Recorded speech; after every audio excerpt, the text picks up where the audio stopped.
Good afternoon, everyone. Welcome to our poetry club. We gather every week. So I'm going today to introduce you the play from Ghana with the Wind. It is actually a book. This movie is based on the book, and I recommend you to read because it does not only portray the love affair, but it also portrays the civil war between south part of America and northern part. Yankees, it's a northern part. So I'm going today to introduce you two characters, Red Butler and Scarlett. Actually, Red Butler is one of my, I think he used to be my idol in the past. I used to speak about him like for 3 hours, and I wasn't lazy explaining all the script to my friends, and they didn't read this book, and I could go on and explain this book. And it's this character is he seems very arrogant, but he has very kind heart, and he's smart. And Scarlett, she's spoiled woman. She loves the man's attention, and she's very spoiled with their affection, with their love. And she loves going out to ballrooms, but she seems very easygoing person, or very arrogant as well.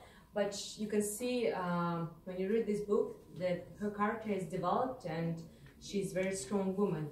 And I'm going to portray or play a scene from the moment when after the war, so civil war ended, and southern or northern part of America won, Yankees, and but Red Butler went to battle for south part of America, and Scarlett, she's the girl who never does anything at home. She likes to wear beautiful clothes, and she doesn't like any work to do. But after the war, things got worse, and she had to clean the house. She had to take off this cotton wheel. They had a big cotton field, and that's how they earn money. And after the war, taxes were quite high, and she ran out of money. And she comes to the prison where Red Butler was, and she asks for money. So, yeah, and imagine you're all in prison, and so Red Butler closed the door behind them, and Red came to her swiftly, and he's bending over her, and knowing his desire, she turned her head quickly, but smiled provocatively at him out of the corners of his eyes. And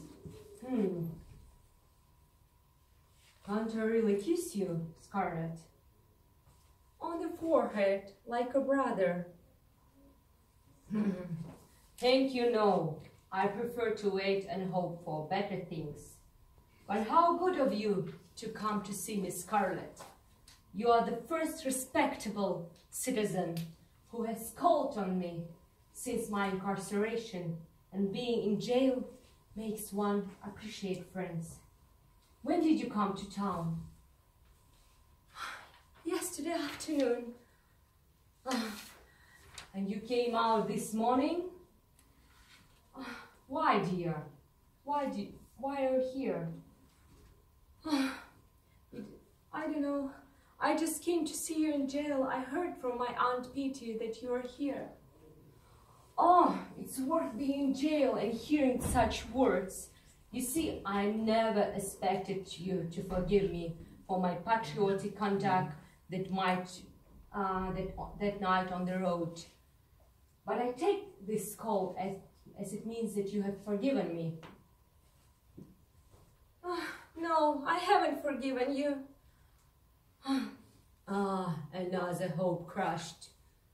And after I offered myself to the country, I fought barefooted in the snow at Franklin and got the finest case of dysentery you ever heard of for my pains. I don't want to hear about your pains. I still think you are hateful that night that you kissed me.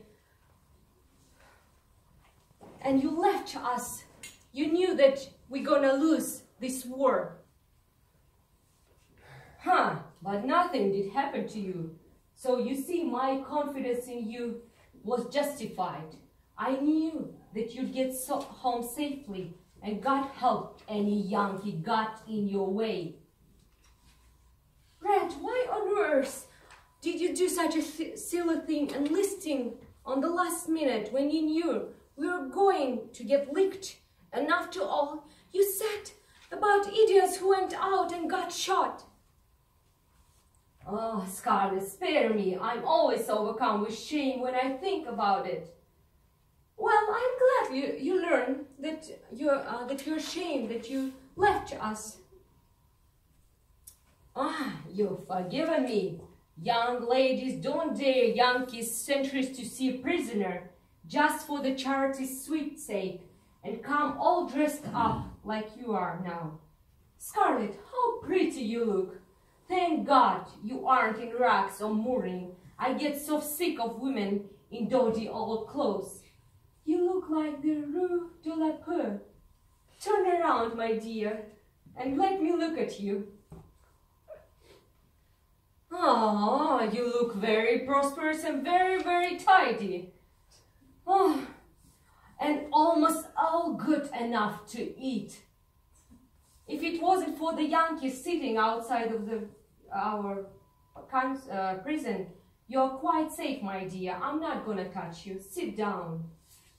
Honestly, Scarlett, don't you think you're a bit selfish that night? Think of all I had done for you. Risk my life, stolen a horse, and such a horse. And what did I get for my pains? Some hard words and very hard slap in the face.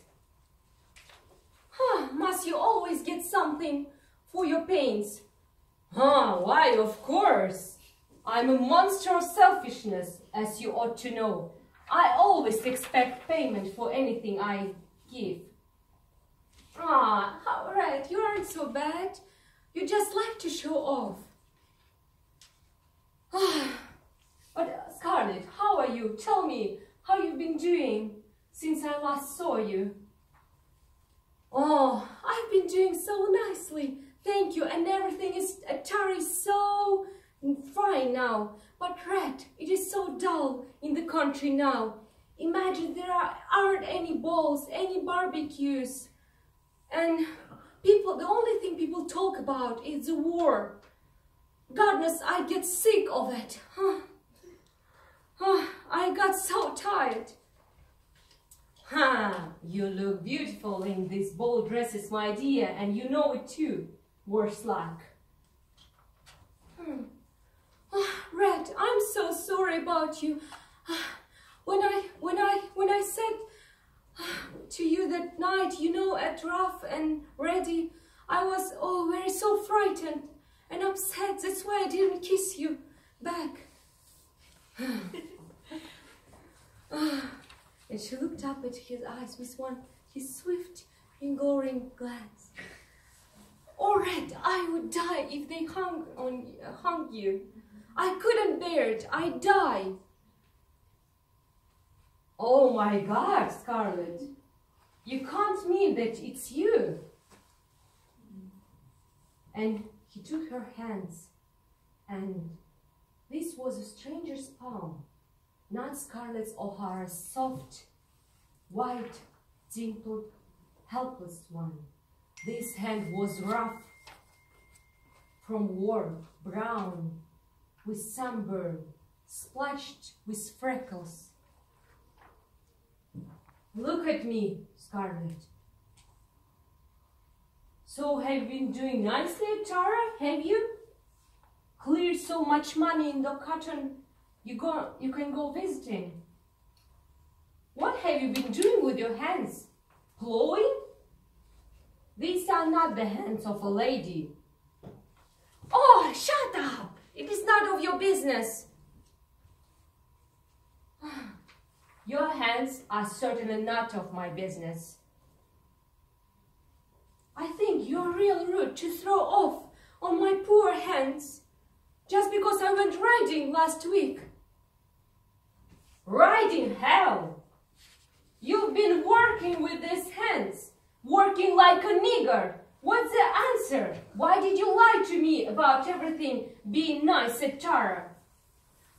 No, but suppose we get down to the truth. What is the real purpose of you coming here? I'm so sorry indeed. No, you aren't. They can hang me higher than Haman for all you care. It's written as plainly on your face as hard work is written on your hands. You wanted something from me, and you wanted it badly enough to put on quite a show here. Why didn't you come out in the open and tell me the truth? You'd have stood much better chance of getting it. For if there is one virtue I value in women, it's frankness. Scarlett, the frankness, you don't know this word. I suppose my memory is a bit faulty. I should have recalled that you are just like me, that you never do anything without an ulterior motive. Isn't it possible that you are so misguided and so to think I would propose marriage? But you haven't forgotten my remark that I'm not a marrying material. Oh, Red, you can help me so much. If you'll just be sweet. There is nothing I like than being sweet. Oh, Red, for old friendship's sake, I want you to do me a favor. So at last the horny-handed lady comes to a real mission. I fear that visiting the sick and the imprisoned was not your proper role. What do you want, money? Don't be mean, Red. I do want some money. I want you to lend me $300. $300? It's a vast amount of money. And what do you want for it? I want to pay for Tara, for my home. I love my land. So, what do you offer, Scarlett? Maybe my earrings? Why do I need your earrings? Or maybe Tara, I can offer you a mortgage on Tara. No. I can offer myself.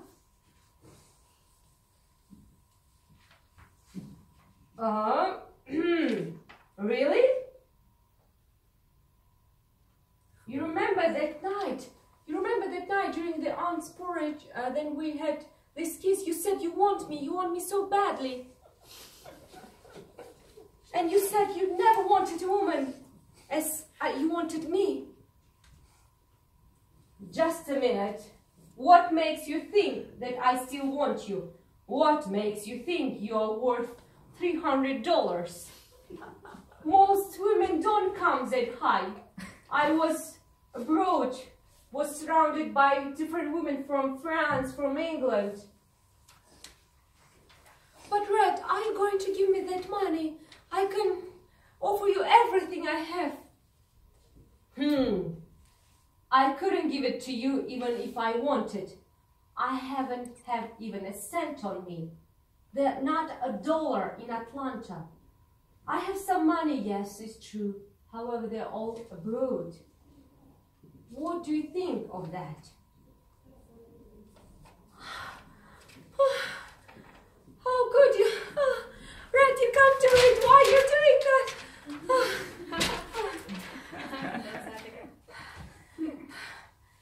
Oh, Scarlett, come on, drink this whiskey. Do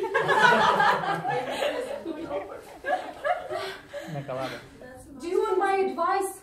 I don't want your advice. Oh, I can see that you feel better, much better now. Nevertheless, I'll give it. When you're trying to get something from a man, don't blurt it out on him. Do try to be more subtle, more seductive. You used to know how to do it in the past. Oh, I don't need you to tell me how to behave. Cheer up, you can come up on my hanging. and it will make you feel lots better. It will even make up all your clothes scores with me, even this one. And I'll mention you in my will. Thank you, but they may not hang you till it's too late to pay the taxes. And Scarlett leaves without any money. And just to sum up, this is a scene that shows that people go for everything to get money when they're devastated. And after the war, because before the war she didn't need him, she didn't need Red Butler, she didn't. But after the war she understood that this is the only person that could help her. And but you will see in the end that by the end of this book, movie, she loves him back, but he doesn't need her anymore because it's too late. Thank you.